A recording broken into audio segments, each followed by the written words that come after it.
He collected some grass, dry leaves, straws, and twigs. He spread them on the cave floor and made a bed for night. He was very tired, but he was free, so he was quite happy when he was about to sleep. Androcles heard the sound of a roaring lion. The sound was coming from the mouth of the cave. Then a big lion entered the cave.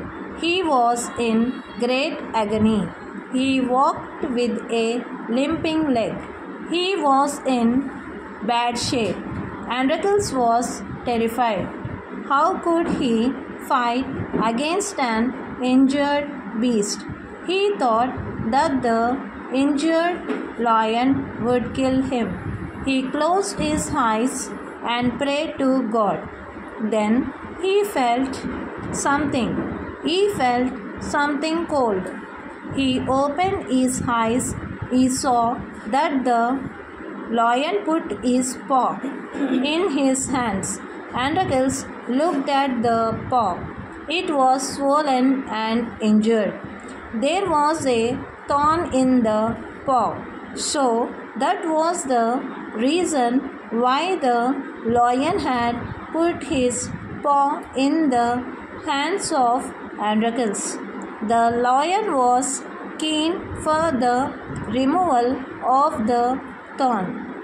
That was what Androcles had understood by now.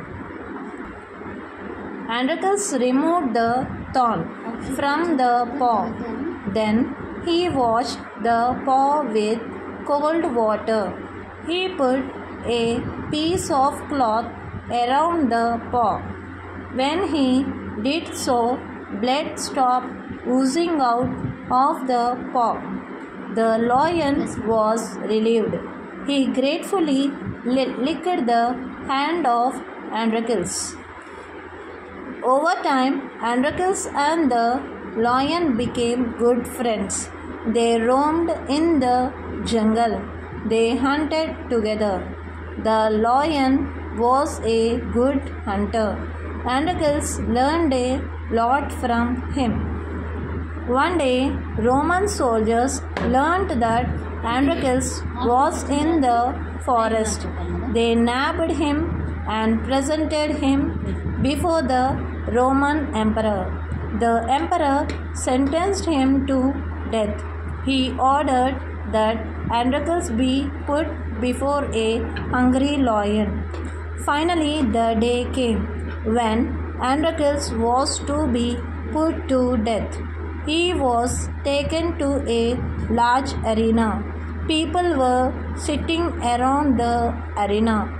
They were keen to see Androcles dying. They loved such sights. After a while, Androcles was brought into the arena. A hungry lion was let loose inside the arena. It was hungry and angry.